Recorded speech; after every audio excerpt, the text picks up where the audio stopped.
Hello and welcome back to Sunless Sunday, where we sail the Sunless Sea with me, Bardon, and Lady Sakura. Let's leave Rosegate, and then as soon as we can, we're going to surface to avoid having to fight this dude. Probably would absolutely kick our ass, like most things in the game, unfortunately. And then we'll head on our way. So next we want to go over to Visage, so over this way.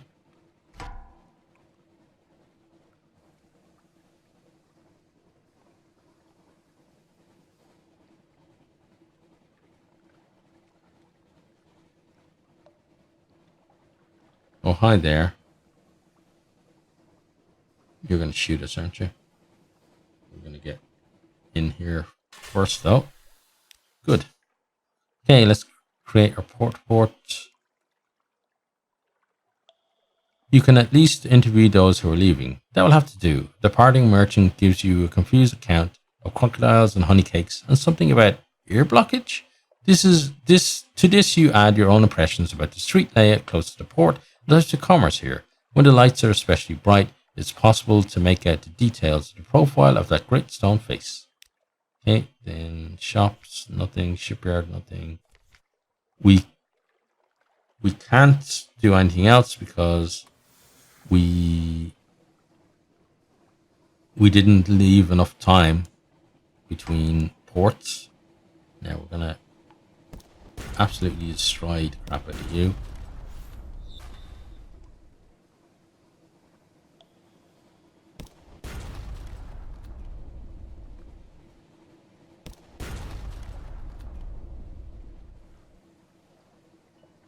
We're almost too fast now.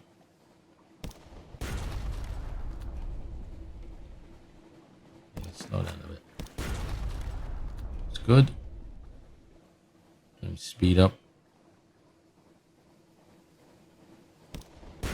Okay, nice. Maybe 2 more hits should do it. Missed with that one. Not good. Oh, they got us. Yep, 1 more hit and you're gone, buddy. Oh, missed. Okay. Oh, no, we missed you again. Really? Come on, speed. Help us. There, gotcha. Right. Let's investigate. 1 supply, 2 fuel, 7 fuel. Nice. That's great. Thank you for that, friend. Now, we're going to go to Igel next. Avast eye. It knows you. You cannot evade its gaze. A black, unsleeping taste. Again and again, you are alone on the wide black sea. The eye is aware. Your nightmare will come upon you from time to time. Inspiring terror. Gain restful nights at your lodgings to help you resist it. If you defeat it, you may gain a secret. You've begun to suffer nightmares of a vast eye. Okay, beautiful. We like vast eyes. Okay, so into this, we're going to be diving soonish. Yep, there we go. We can dive right there. Okay, so we're going to be onto Igel next.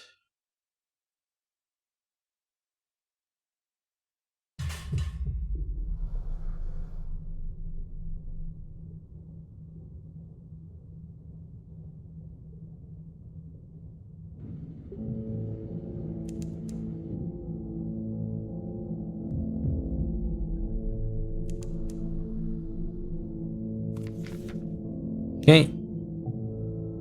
Explore the supply rooms. Prepare the first mate. Pilgrim. Assemble a port. Let's see that. Assemble a compromise port. The first mate does not want an accurate report to reach the Admiralty. They will reward you with extra needles, they say. Do we really want extra needles, though?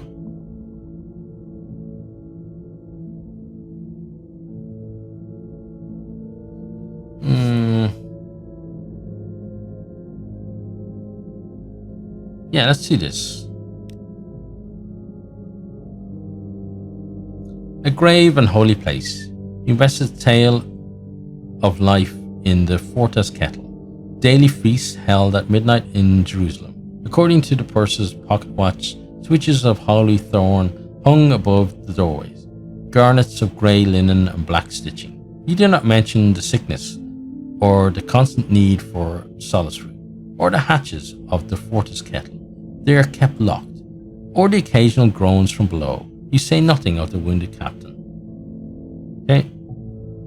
Now, let's observe the first mate with a pilgrim. Another submarine has docked at Igel, releasing a person in a crocodile mask and long gold robes. The postulant brings 10 solitude, a generous offering. The first mate leads the crocodile to a makeshift bed. Attendants wrap the crocodile's hands in silk and set them on a spike of Igel. The crocodile weeps copiously through the eye holes of its mask. Then it goes to sleep. After relinquishing a regret to Igel, one needs a good rest. The first mate says, ushering you out. An hour or two later, the crocodile comes out again, cheerful and refreshed. It departs in its submarine. Its deposited regret is not left behind for long, however. The first mate attends the engine room. Okay, cool. So they use that to... I guess they use it to power things. Okay. Station is pinned to the surface of Igel. Once it was a roving vessel, the Fortis kettle, and floated freely from place to place. Now it is stuck on spines of fluke rock. Okay, consume 3 needles. There's more resin. 3 is more resin than 1. So let's try that. A Piquant blend. The first mate has selected 3 particular flavors for you. Here is a prisoner's breath of fresh air after 50 years in the cell. Here's a proud father summoned to court in a sordid case against his son. Here's lavender water on a widow's kerchief, and the square of light on the wall of an empty bedroom. Okay, and then we're done there. Okay, and we're going to leave, I think. Be the best thing to do. Ourselves back up to the surface. And once we're up there, we can check our map and see where we're going to go next. So we're going to the Phantom King's Hold next. Okay. Start heading in that general direction.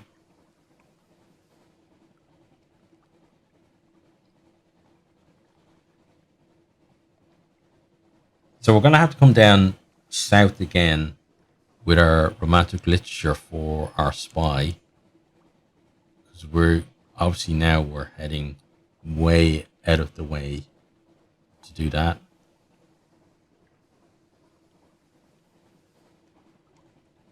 Okay, pop in here. Frank King's Hold. Okay. We could descend for an audience. Okay. The reason we can't descend for an audience is because in between, we're going too fast is the problem. Let's set off. And we're going to wait for the indication that we can actually head back in. Right. So yeah, we're going to probably do the thing with the sisters on the way back, which means that we're going to have to stick up to the northern passages to do that. And yeah, then in another voyage, we're going to have to go down south and fulfill the spy's need there. Okay.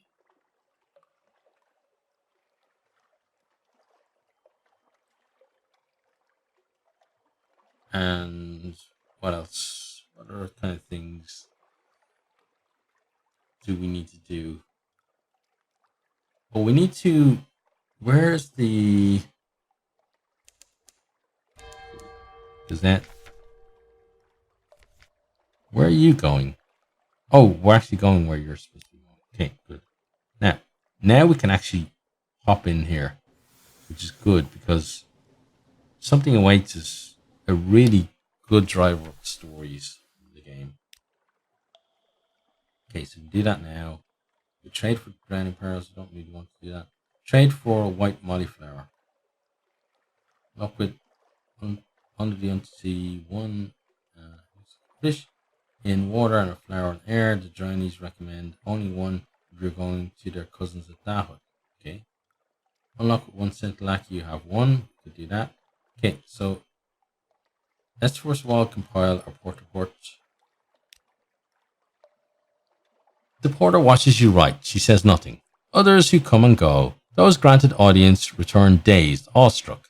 The king is not generous, but occasionally he is fair. Okay, and then, yeah, we're going to do this so that if we go to Dahut, we can use it. We trade our Scintillack out for the white molliflower. Oh, we already had some. Okay, that's fine. It's fine. We don't mind. There are no shops or shipyard there. We're now going to leave, and Nook is going to be our next port of call. Okay.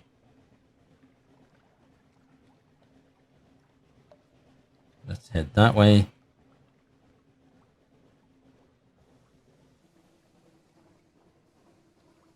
Oh yeah, let's actually slow down because we're going a bit too fast. Want to make sure that we can take advantage of Something Awaits.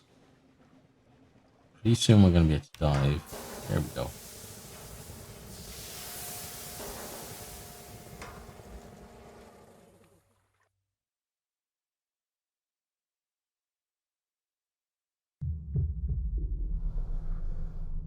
Okay, we got this to worry about.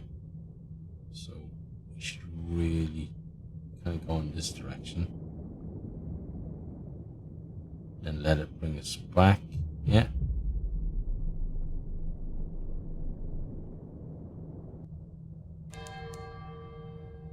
Okay, then slow down a little.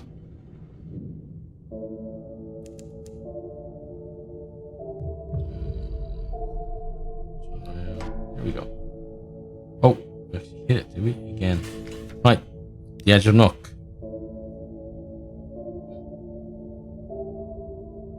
And return to Nook. Luckily, we have that. Great. A gap in the colossal sea monster's throat has been forced open with thick, hard metal beams. They strain under the pressure but hold. As you pass through, your submarine lights pass over a message board carved in a floating piece of some unfortunate hull. Beyond is Nook. Beyond is freedom. Beyond is the rest is scratched out. So this could be where we're supposed to deliver that stuff. Maybe.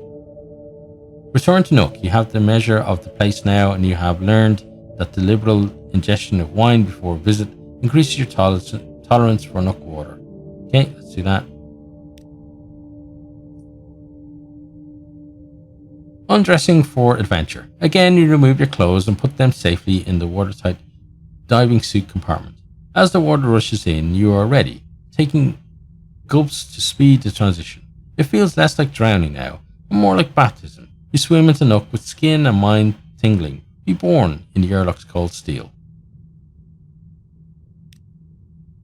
Okay, we could swim upwards. We can compile a port to port.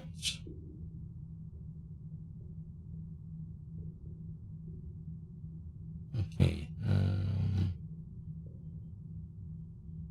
Right, let's get to port to port first. No one here has anything to hide. Actually, no one here is hiding anything at all. Notes on Nook. A vile place, festering, acidic. No law but those of tooth and claw, written in scars. Civilization? Impossible. Making tea would be a logistical impossibility. Yet the inhabitants seem content. Many have come here from London, the Khanate, the Presbyterate, abandoning cultured life for this tenuous existence. They grin, their mouths full of stolen flesh, or float naked and carefree. Many have nothing and nothing to lose. A group of swimmers dart past, hunting gleefully. One squeezes your shoulder, companionably. You've never met her before. Okay. out next. Take from the weak. We don't want to do that. That's shitty. Attempt to meet. No. Let's swim. We could go to the Great Maw. Return to the submarine. Swim downwards to the serrated abyss. Let's go to the Great Maw. Okay, very chancy. We could try that. Join some tooth miners. Investigate an etched tooth house. Okay.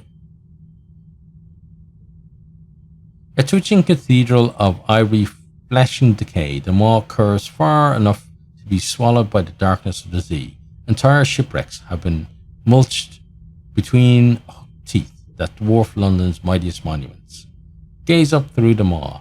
Not many sailors have seen the sea from this angle. Okay, investigate an etched tooth house. A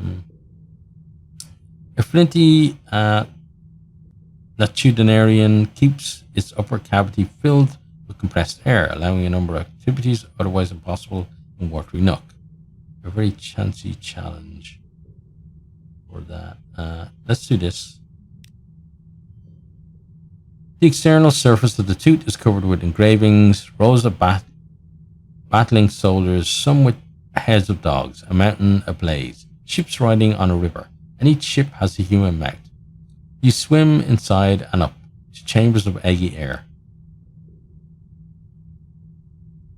In the cavities of the etched tooth home, trapped air pocket allows activity largely forsaken the nook. Conversation. Handful of nook folk gather there to reminisce. Brevity is admired. The air is precious and rapidly fouls. The latitudinarian watches and listens. He keeps a merciless peace within his house and cares not a damn for what happens outside it. Okay, we can't do that, so let's return to the Great Maw. Okay, let's try this. Sometimes treasure can be found caught in the teeth. Pry the plaque. Grind the tooth. In a notch in the tooth, you discover a cluster of phosphorescent nodules. You hack at their tartar encasement. A few spill free, but your hook slips, catching a nerve in the tooth. The maw spasms. The miners flee, dragging you with them. Okay, so we got 3 nook phosphorescent nodules, and we lost 1 nook tolerance for nook water. Okay, now let's swim down. Okay, then let's swim down to the serrated abyss.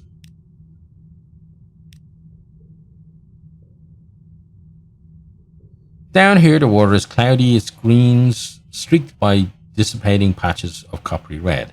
Only a few teeth still protrude from the walls. Instead, razor-sharp hairs line them, rippling gently in the current. Okay, we can take a moment's rest. Sample some nookweed. A circle of nook folk scrape what looks like a thin algae from the smallest teeth and chew it like snuff. Their eyes flutter, then bulge, brimming with visions. Okay, 41% chance.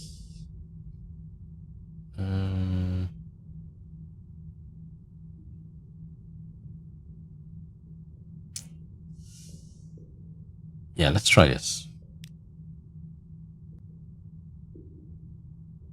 You chew the nookweed and its effects go to work. When you wake, only pieces of memory remain. A descent, a tryst turned bloody, the rush of a sudden air bubble carrying you up to the maw, almost out of the abyss entirely. A dim memory of flesh. We gain 1 menace, uncountably peckish. Oh, not again. New total. Okay. Right. So let's swim back up. And then let's return to the submarine. Okay. And we're going to return to the crew.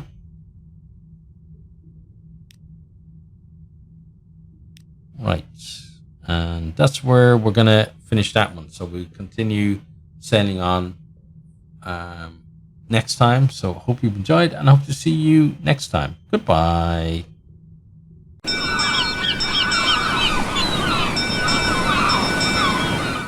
Thanks for watching this video. I hope you enjoyed it. If you did, maybe you'll hit the subscribe button there on the right and check out some other videos here on the left.